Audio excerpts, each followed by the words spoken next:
नमस्कार साथियों, आप सभी का स्वागत है टॉक में। मैं हूं शशिकांत कुमार। आज की इस वीडियो में बात करेंगे लोकसभा 2024 में किसे कितना सीट मिलेगा, कौन बनेगा बिहार के राजनीति में किंग। क्योंकि लोकसभा चुनाव में बिहार एक महत्वपूर्ण राज्य बन जाता है। बिहार से कुल 40 लोकसभा सीटें हैं। आपको बता दें पिछले बार क्या आंकड़ा, तो पिछली बार यानी 2019 39 सीटें एनडीए की जीत हुई थी, जबकि एक सीट पर महागठबंधन की जीत हुई थी। उस समय पूरा माहौल राष्ट्रवाद की थी, उस पर भी हम चर्चा करेंगे। लेकिन साथ में आपको ये भी बता दें कि अब परिस्थिति बदल चुकी है। नीतीश कुमार अब महागठबंधन के साथ आ चुके हैं। तो बिहार की सियासत में आगे क्या होगा, कौन बनेगा बिहार की सियासत का, बिहार के सियासत में कि क्या नीतीश कुमार प्रधानमंत्री बन पाएंगे, उनका राज्य क्या नीतीश कुमार के साथ है या फिर नहीं। आज के इस वीडियो में इसका भी जवाब मिल जाएगा। वर्तमान परिस्थिति में देखें तो नीतीश कुमार महागठबंधन के साथ है, जबकि उधर बीजेपी में एनडीए की कोई बात ही अब मत करिए। बीजेपी के साथ अब कोई भी दल बिहार में नहीं है। लेकिन उसके बाद भी बीजेपी ये दावा कर रहा है कि वो 40 के 40 लोकसभा सीटें जीतेंगे। लेकिन पिछली बार जो ये काम किए थे वो नित्यानंद राय थे, जिन्होंने 40 में से 39 लोकसभा सीटें जिता दी थी। लेकिन वर्तमान में नित्यानंद राय के केंद्रीय गृह राज्य मंत्री है, लेकिन नित्यानंद राय को ही सीमांचल की जिम्मेदारी देने जा रही है बीजेपी। लेकिन सीमांचल के साथ पूरा बिहार की सीटें बहुत महत्वपूर्ण है। लेकिन इस बार बीजेपी के लिए क्या बुरी खबर होगी या अच्छी खबर होगी, तो सबसे पहले आपको बता दें कि बिहार बीजेपी नीतीश कुमार के पीछे खड़ी रही और इस कारण बिहार में बीजेपी का कोई नेता ही नहीं बन सका है। जब किसी पार्टी का नेता नहीं बन पाया इतने सालों में, उस पार्टी की भविष्य शायद बिहार में बेहतर ना। चलिए साथियों, हम आज के इस वीडियो विश्लेषण की शुरुआत 2009 के वोट शेयर से करते हैं। उसके अलावा हम सीटों पर भी आएंगे, लेकिन सबसे पहले वोट शेयर की बात करेंगे 2009 से 2019 तक के। इसके अलावा 3 विधानसभा सीटों का जो आंकड़ा है वो हम आपको नेक्स्ट वीडियो में बताएंगे। विधानसभा की भी हम अपना अनुमान देंगे, लेकिन आज का जो हमारा अनुमान है वो लोकसभा पर ही है, तो आज हम लोकसभा पर ही रहते हैं। तो सबसे पहले 2009 की ओर बढ़ते हैं। 2009 में एनडीए की जो वोट शेयर थे वो 37.97% था। यूपीए के 36.07%। 2009 में ये हुआ था कि लालू यादव और एलजेपी अलग चुनाव लड़ा था, जबकि कांग्रेस पार्टी अलग चुनाव लड़ा था। और इस कारण से नीतीश कुमार की उस समय बीजेपी की कोई खास लहर भी देश भर में नहीं थी, तो भी नीतीश कुमार और बीजेपी के गठबंधन को ज्यादा सीटें मिल गई। यूं कहिए बिहार में नीतीश लहर चल रही थी। नीतीश कुमार बिहार के मुख्यमंत्री के तौर पर पहला कार्यकाल शानदार काम किया था, तो पूरे बिहार में नीतीश कुमार का एक नाम हो चुका था और नीतीश की एक लहर चल रही थी। आपको बताते चले कि 2009 में एनडीए की कुल वोट शेयर थी 37.97%। इसके अलावा बात करें आरजेडी की, तो आरजेडी को उस टाइम 19.9% वोट शेयर मिली थी। और यहीं बात करें एलजेपी की 6.55%। एलजेपी की जो बात करें रामविलास पासवान की पार्टी, इनकी जो वोट शेयर होती है वो 6% 7% हर साल रहती है। इसमें कोई बदलाव नहीं, क्योंकि ये सत्ता का रूप देखकर बदलते हैं। लेकिन 2009 में रामविलास पासवान से भी शायद गलती हो गया और वो लालू प्रसाद यादव ने उनका नाम मौसम वैज्ञानिक रखे थे। और यही एक मौका था जब मौसम वैज्ञानिक मंत्री नहीं बन पाए थे, क्योंकि वो तो लालू यादव के साथ गठबंधन कर गए थे। और लालू यादव और रामविलास तो मिल गए, लेकिन यहाँ कांग्रेस से नहीं मिले। यही लालू यादव को नुकसान पहुंचा दी, क्योंकि पूरे देश में एक तरह से आप कह सकते हैं कि कांग्रेस के अच्छे कामों का जो था उसकी लहर चल रही थी। कांग्रेस ने बहुत कुछ किया था उस टाइम। अगर बात करें तो मनमोहन सिंह की सरकार ने एक फैसला लिया था, जिससे आप शिक्षा के क्रांति भी कह सकते हैं कि 1 से 8वीं तक के बच्चों को बिल्कुल मुफ्त में शिक्षा उपलब्ध हो। इसके अलावा मनमोहन सिंह की सरकार ने और भी काफी योजनाएं लाई थी। जैसे मनरेगा की बात करें तो मनरेगा की योजना के जरिए 90 दिनों के लिए रोजगार उपलब्ध करवाया जा रहा था। उस टाइम की जो विषय था मनमोहन सरकार के लिए सकारात्मक, पूरे विश्व में मंदी आ गया था, लेकिन मनमोहन सिंह ने देश को संभाल लिया था। 25% गरीब बच्चों को शिक्षा देना, ये सारी योजना ही मनमोहन सरकार की सफलता का कारण बन गया था 2009 में। और मनमोहन सरकार एक अच्छी बहुमत से सरकार बनाई थी, और यही कारण कि मनमोहन सरकार को रिटर्न मौका मिला और मनमोहन सिंह की सरकार दोबारा देश में बनी। लेकिन चलिए दोस्तों, लेकिन मनमोहन सिंह की सरकार को बहुमत नहीं मिल सका था। लेकिन बिहार जैसे राज्यों में कांग्रेस पार्टी के वोट शेयर अगर 10.26% था, तो इससे मानना पड़ेगा उस टाइम मनमोहन सिंह की एक अच्छी पकड़ राजनीति में थी। और यूँ कहिए कि सोनिया गांधी का भी था। लेकिन चलिए दोस्तों हम आगे की ओर बढ़ते हैं। तो 2014 की लोकसभा चुनाव बस एक व्यक्ति के नाम पे लड़ा गया, और वो व्यक्ति कौन था जानते हैं? वो व्यक्ति था नरेंद्र मोदी। नरेंद्र मोदी के नाम पे पूरा चुनाव लड़ा गया, और पूरी कहानी नरेंद्र मोदी के नाम पर ही हुआ था, और ये भी तय हो गया था।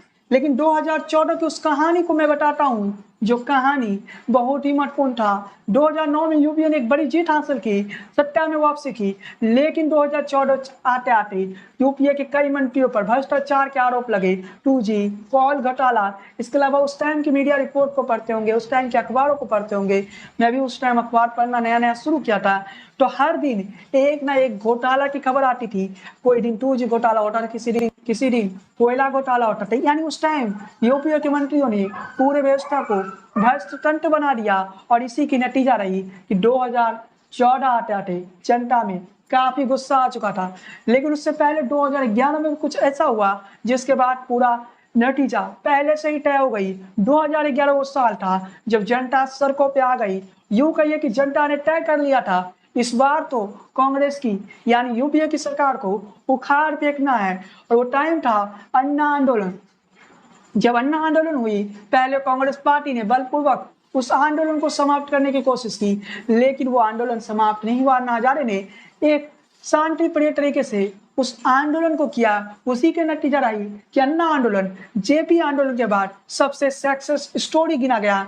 मैं भी आज अगर आपको राजनीति की इतनी बातें करता हूँ, तो कहीं ना कहीं मेरे जिंदगी में भी राजनीति का रूप उसी आंदोलन ने मोड़ा था। अगर उस आंदोलन ना होता, तो मैं आज इस तरह की वीडियो आपके लिए नहीं बना पाता। अन्ना आंदोलन से शायद उस टाइम जितने भी बच्चे होंगे सभी, मैं भी उस समय 13 या 12 साल का था, और उस आंदोलन ने सबकी जिंदगी बदल दी। और यूं कहिए कि 2011 एक ऐसा दौर आ गया। उससे पहले लोग कहते थे चलेगी तो सिनेमा या क्रिकेट में, लेकिन 2011 अन्ना आंदोलन ने पूरे देश में एक बदलाव ला दिया। और जो लोग राजनीति से इतने दूर थे, वो लोग भी राजनीति से के नजदीक आ चुके थे। अन्ना आंदोलन ने मेरे भी जीवन में बहुत प्रभाव डाला। कभी मैं अन्ना हजारे के आंदोलन की स्टोरी बताऊंगा, लेकिन आज तो मैं बिहार के इलेक्शन का एनालिसिस कर रहा हूँ। इसी कड़ी में मैं आगे बढ़ता हूँ कि बिहार के चुनाव में 2014 में क्या हुआ। क्योंकि देश की आंकड़ा हम नहीं बता रहे, देश की आंकड़ा भी जल्द बताएंगे, लेकिन आज बिहार की आंकड़ा बता रहे।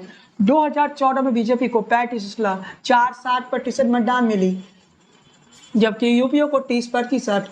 और जेडीयू की बात करें, जो कि अलग चुनाव लड़ रहे थे, जेडीयू यानी नीतीश कुमार के नाम पर चुनाव लड़ रहे थे। इससे पहले बिहार में नीतीश कुमार बहुत पावरफुल थे। लोग कहते थे नीतीश के बिना सत्ता नहीं हासिल नहीं कर पाएंगे बीजेपी। लेकिन बीजेपी ने कुछ कमाल नरेंद्र मोदी की लहर में आकर कर दिया। लेकिन आपको ये बता दें कि नीतीश कुमार का वजूद समाप्त नहीं हुआ। लेकिन चलिए, नीतीश कुमार को कितना प्रतिशत वोट से मिला? 15.80% नीतीश कुमार को मिला। भले ही नीतीश कुमार उस टाइम ज्यादा सीटें नहीं जीत पाए, लेकिन बीजेपी को सीमांचल में बहुत बड़ा नुकसान करवाया। पूर्णिया से बीजेपी के सांसद की हार हुई थी। इसके अलावा जो कटिहार से बीजेपी के सिटिंग सांसद थे, उनकी हार हो गई थी 2014 में। यानी नीतीश कुमार ने बीजेपी को नुकसान तो पहुंचाया। 2019 की बात करें तो ये वो दौरान था जब जेडीयू बीजेपी के साथ यानी एनडीए में आ गए, और इसमें एलजेपी भी साथ थी। सबको मिलाकर वोट शेयर हुआ 53.25%। जबकि यूपीए की बात करें तो 15.56%। तो 2019 में 15.56% वोट शेयर हुई। और ये जो माहौल था वो राष्ट्रवाद की माहौल था। पूरी तरह से देश में राष्ट्रवाद का माहौल बन गया था। पुलवामा हमले के बाद सर्जिकल स्ट्राइक पर जिस प्रकार से विपक्षी पार्टियों ने सवाल उठाया, तो आरजेडी का जो वोट बैंक था वो आरजेडी से नाराज नहीं थे, लेकिन वो कांग्रेस पार्टी की नीतियों से नाराज थे। सिद्धू जैसे नेताओं के बलबोले बयान से नाराज थे, और राहुल गांधी को ट्वीट से भी नाराज थे, जिसमें राहुल गांधी ने सर्जिकल स्ट्राइक पर सवाल उठा लिया। और उसी की नतीजा रही कि 2019 राष्ट्रवाद की लहर चली। 2014 में अगर नरेंद्र मोदी की लहर खुद की थी, तो 2019 राष्ट्रवाद की लहर के लिए याद किया जाएगा। और इसका नतीजा ये हुआ था, आरजेडी की जो कोर वोट था वो भी आरजेडी से दूर हो गया। और नतीजा सबको मालूम है हुआ क्या। खैर, हम आगे बढ़ते हैं। अब हम बात करते हैं 2019 की। 2009 में एनडीए को 32 सीटें मिली। इसके अलावा बात करें यूपीए को इसके अलावा बात करें यूपीए की, बात करें 2009 में यूपीए एकजुट नहीं था, मतलब उस टाइम कांग्रेस अकेले लड़ी थी, एलजेपी प्लस आरजेडी एक साथ लड़ी। एलजेपी को तो कोई कामयाबी मिला नहीं था, एलजेपी को कोई कामयाबी 2009 में मिला नहीं था। उस टाइम आरजेडी 4 सीटें जीती थी, जबकि यूपीए यानी कांग्रेस पार्टी 2 सीटें जीती थी। यूपीए हम कह भी नहीं सकते, कांग्रेस के अकेले दम पर चुनाव बिहार में लड़ी थी, 10% वोट सेल रहा था।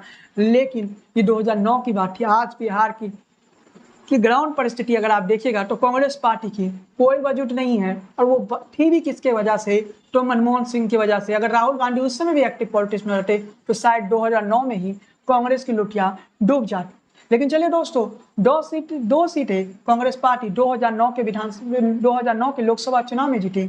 इसके अलावा बात करें आरजेडी की और एलजेपी प्लस की जोड़ी थी, रामविलास पासवान की पार्टी का खाता भी नहीं खुला और आरजेडी 4 सीटें जीती। अब बढ़ते हैं 14 की ओर। 14 का चुनाव बहुत कुछ तय कर दिया, जहां एनडीए को 2000 जब जेडीयू और बीजेपी साथ लड़ी थी तो एनडीए को 32 सीटें मिली थी। उस टाइम कांग्रेस पार्टी और मनमोहन सिंह की लहर चल रही थी। लेकिन 2014 में तो नरेंद्र मोदी के नाम पर ही चुनाव लड़ा, तो बिहार ने भी नरेंद्र मोदी को एक बड़ी जीत दिला दी और 80 सीटों से भी जब 80 सीटें बीजेपी यानी एनडीए को मिल गया। इसमें रामविलास पासवान के पार्टी का भी योगदान है, 6 सीटें जीते। इसके अलावा उपेंद्र कुशवाहा की बात करें तो उनकी बिहार की पॉलिटिक्स में कोई वजूद नहीं थी, और उपेंद्र कुशवाहा अगर एनडीए के साथ ना होते तो उनकी 4 सीटें भी नहीं आई होती, उनकी 3 सीटें भी नहीं आई होती। लेकिन खैर साथियों, इसके अलावा हम बात करते हैं यूपीए की, तो यूपीए 60 सीटों पर सिमट गया। 2014 में एक सीट एनसीपी जीता था, जिसकी वोट शेयर 1.08% थी, और एनसीपी एक ही सीट पर चुनाव लड़ी थी। इसमें आप एनसीपी का रोल नहीं समझते हैं। कटिहार से तारिक अनवर जीते थे, और तारिक अनवर कटिहार में एक बड़े नाम है। यूं कहिए कि वो चुनाव तारिक अनवर ने अपने दम पर जीता था, ना कि एनसीपी के कारण जीता था। वो तारिक अनवर की जीत थी, एनसीपी की नहीं। 2019 की बात करें तो 2019 में 40 में से 39 सीटें एनडीए की जीत हुई, एक पर यूपीए की जीत हुई, और वो एक सीट थी कांग्रेस पार्टी का, जो कि वो किशनगंज से जीते थे। किशनगंज का जो सीट है वो अल्पसंख्यकों की सीट है। यहाँ पर 2019 के चुनावी माहौल को समझना जरूरी है। 2014 में नरेंद्र मोदी ने सक्सेस 5 साल पूरा किया। 2019 की लोकसभा चुनाव राष्ट्रवाद और हिंदुत्व के लिए हुआ। लोग कहते हैं कि 2014 में, जब हम कहते हैं 2014 में नरेंद्र मोदी ने चुनाव जीता था, तो 2019 में नरेंद्र मोदी ने नहीं जीता, बल्कि राष्ट्रवाद और हिंदुत्व के मुद्दों ने जीता। और उसी की नतीजा रही कि नरेंद्र मोदी एक बड़ी जीत की ओर बढ़े। और बीजेपी ने चुनाव से पहले देख लिया कि देश की जनता का माहौल किस तरफ जा रही है। बीजेपी उसी तरह से प्रचार करने लगा, उसी तरह से बीजेपी की कैंपेन भी हुई। राष्ट्रवाद और हिंदुत्व के नाम पर कैंपेन हुई। विरोधी पार्टियों को सोचने का समय तक नहीं मिला। यहाँ जातीय समीकरण टूट गई राष्ट्रवाद और हिंदुत्व के नाम पर। इसलिए आरजेडी जैसी पार्टी 7% के करीब वोट शेयर पर पहुंच गई। इसकी बड़ी वजह यही था कि यहाँ जातियों पर वोट ही नहीं हुआ, पूरी तरह से राष्ट्रवाद और हिंदुत्व के नाम पर वोट हुआ। और जिस प्रकार से अचानक नरेंद्र मोदी ने यह प्लान बनाया, और नरेंद्र मोदी उस समय कहे भी थे ये चुनाव तो जनता लड़ रही है, वाकई जनता लड़ रही थी। इस कारण से नरेंद्र मोदी की जीत हुई थी। और 2019 में नरेंद्र मोदी अकेले कितना जीते थे? 17 सीटों पर लड़े थे, 17 सीट जीते थे। लेकिन एक और चाणक्य था बिहार में, जिसके नाम लेना बहुत ज्यादा जरूरी है। वो है केंद्रीय गृह राज्य मंत्री नित्यानंद राय। नित्यानंद राय ने जो कमाल किया, जो कमाल तरीके से बीजेपी के नेतृत्व की बीजेपी के बिहार प्रदेश अध्यक्ष थे, उसी की नतीजा रही कि नित्यानंद राय ने एक लहर तैयार किया। जो नरेंद्र मोदी देश भर में कर रहे थे, उसी तरह की लहर वो बिहार में भी तैयार किया। और उसका नतीजा रहा कि बिहार में बीजेपी यानी एनडीए को बड़ी सफलता मिली। लेकिन चलिए दोस्तों, आगे की ओर बढ़ते हैं। चलिए दोस्तों, अब हम आपको बताते हैं कि 2024 में क्या होगा। ये जल्दबाजी होगी कि आज ही मैं आपको बता रहा हूं कि 2024 में क्या होगा, लेकिन आपको ये भी बता दें कि ये वर्तमान परिस्थिति पर होगी। लोकसभा के चुनावी माहौल तैयार किए जाते हैं, वो लास्ट के 6 महीने 3 महीने में तैयार होता है। तो यूं कहिए कि अभी समय है लोकसभा का चुनाव में, लेकिन वर्तमान परिस्थिति बिहार में क्या होगा वो आपको हम बता देते हैं। बट सबसे पहले आपको बता दें कि बिहार में कुल 40 लोकसभा सीटें हैं, और उन 40 लोकसभा में बीजेपी कितनी सीटें जीत सकती है ये बता दें। पिछली बार बीजेपी ने अपनी काफी सारे सीटें जो थी वो जेडीयू के लिए छोड़ दिया था। उन समान सीटों पर बीजेपी लड़ेगी, संभावना है बीजेपी 30 से 38 सीटों पर लड़े। लेकिन आपको ये भी बता दें कि भारतीय जनता पार्टी शायद इस बार 2024 के लोकसभा में। ये कहना अभी जल्दबाजी होगा, क्योंकि नरेंद्र मोदी की करिश्मा नेतृत्व आप जानते हैं कि वो कहीं भी चुनाव बदल देते हैं। लेकिन इस बार बिहार की पॉलिटिक्स में वर्तमान परिस्थिति में महागठबंधन काफी आगे है और यह आंकड़ा आपके स्क्रीन पर आ चुका है। महागठबंधन को मिलेगा, महागठबंधन की जो सीटें रहेगी वो 15 से 25 सीटें हो सकती है। बीजेपी की जो सीटें रहेगी 13 से 22 सीटें, कुछ सीटें निर्दलीयों को मिल सकती है। और ये भी आपको समझ लीजिए, यही तो पॉलिटिक्स है और इसे समझना पड़ेगा कि बिहार की राजनीति में एक नई परिस्थिति तैयार हो रही है। अगर आज बिहार में लोकसभा चुनाव हो जाए तो नीतीश कुमार के समर्थक यानी महागठबंधन को खासा फायदा होगा। संभावना यह है कि महागठबंधन की सीटें अगर आज की परिस्थिति में इलेक्शन होती है तो 30 सीटें ला सकती है। बीजेपी की बिहार में दयनीय स्थिति है और इसकी बड़ी वजह है बिहार बीजेपी के पास नेता ही नहीं है। अगर ये चुनाव नरेंद्र मोदी अपने नाम पे लड़ेंगे तो नरेंद्र मोदी को बड़ा सफलता मिलेगा। लेकिन बिहार बीजेपी अगर अपने बिहार बीजेपी की नेतृत्व क्षमता की बात करें तो पूरी तरह से कमजोर है और इसकी नतीजा आपको देखने को मिलेगी लोकसभा इलेक्शन में। लेकिन फिर से कह रहे हैं कि लोकसभा इलेक्शन अभी काफी दूर है, अभी कोई संभावना नहीं है लोकसभा इलेक्शन होने की। लेकिन आज की परिस्थिति में अगर बिहार में लोकसभा इलेक्शन हो तो महागठबंधन, हमारा मानना है, हमारा अनुमान है 25 सीटें तक जीत सकती है। लेकिन जो ग्राउंड पे लोग हैं उनका मानना है कि 30 सीटें भी हो सकती है। कई एजेंसियों ने सर्वे किया, उसमें तो 32 सीटें भी कई एजेंसियों ने बता दिया, लेकिन उस पर नहीं जाना चाहते हैं। लेकिन वर्तमान परिस्थिति देखने के बाद लगता है कहानी पलट चुका है और बिहार में महागठबंधन की जो सीट सेलिंग होगी वो भी देखने वाली बात है कि आरजेडी को कितना मिलता है। जहाँ तक मुझे मालूम है कि आरजेडी और जेडीयू जो इस बार है वो 16 सीटों पर लड़ेगी और इसके अलावा कांग्रेस पार्टी को 4 सीटें देगी या 5 सीटें मिलेगी, या लेफ्ट को, इसके अलावा हम या लेफ्ट को 1 या 2 सीटें मिलेगी। तो कहानी ये है कि महागठबंधन में सीटों को लेकर, सीट सेलिंग को लेकर भी घमासान होगा, क्योंकि कांग्रेस पार्टी को महागठबंधन के लोग कुछ मानते ही नहीं है। अब कांग्रेस की बिहार में कोई वजूद नहीं है तो इसका अर्थ ये नहीं है कि अगर कांग्रेस पार्टी अलग चुनाव लड़ती है तो महागठबंधन को नुकसान नहीं होगा। कांग्रेस पार्टी 5% वोट शेयर भी लाए, लेकिन महागठबंधन के 5% वोट तो कांग्रेस पार्टी छीन ही लेगी हर सीट पर अगर इस प्रकार का नुकसान हो। वैसे परिस्थिति में भारतीय जनता पार्टी को फायदा होगा। लेकिन वर्तमान परिस्थिति के लिए हम यही बताएंगे 15 से 25 सीटें जेडीयू जीत सकती है, 13 से 22 सीटें बीजेपी जीत सकते हैं, जबकि अदर्स के लिए हमने कुछ सीटें छोड़ दी है। लेकिन ये देखना होगा ये अदर्स कि जो सीटें हमने छोड़ा है, ये जो अदर्स के लिए हमने सीटें छोड़ा है, ये भी आपको बता दें अगर इलेक्शन होगा, अगर 2024 में भी इलेक्शन होगा, 2024 में जब इलेक्शन होगा तब नरेंद्र मोदी काफी हद तक माहौल को चेंज कर चुके होंगे और ये भी हो सकता है कि बीजेपी एक बड़ी सफलता की ओर बढ़े। नहीं तो बिहार उस ओर जा चुका है जब महागठबंधन को 38 सीटें, 39 सीटें भी दे सकता है या फिर बीजेपी को भी दिया जा सकता है। लेकिन ये सब कुछ उस वक्त के माहौल के आधार पे होगा। लेकिन आज की इस वीडियो में बस इतना ही। आपको क्या लगता है अपनी टिप्पणी कमेंट बॉक्स में दीजिए। बिहार के विधानसभा के अनुमान भी बताएंगे, अगर आज बिहार में विधानसभा चुनाव होंगे तो किसकी जीत होगी, ये भी बहुत जल्द आपको पता चल जाएगा। लेकिन आज तो अब लोकसभा पर थे और लोकसभा के हमारे अनुमान से आप समझ गए कि बिहार किस दिशा की ओर बढ़ रहे हैं। लेकिन चलिए दोस्तों, इसके साथ ही हम आपको बताते चले, अगर आप जानना चाहते हैं हर सीट का हाल कि बिहार की कौन सीट पर कौन जीतेगा तो कमेंट करिए और वीडियो को ज़्यादा से ज़्यादा लोगों तक शेयर करिए। उसके बाद में अपना अगला वीडियो बिहार के हर सीट पर बनाएंगे, किस लोकसभा सीट से किसकी जीत होगी। लेकिन चलिए दोस्तों, आज की इस वीडियो बस इतना ही। वीडियो पसंद आई हो तो लाइक कीजिए, शेयर कीजिए और इस वीडियो को आगे बढ़ाने के लिए हमारे चैनल को सब्सक्राइब कीजिए, बेल आइकन क्लिक करना बिल्कुल ना भूलें। और अगर फेसबुक पर देख रहे हैं तो हमारे पेज को फॉलो कीजिए, लाइक कीजिए, बने रहिए इन टॉक के साथ। जय हिंद, वंदे मातरम।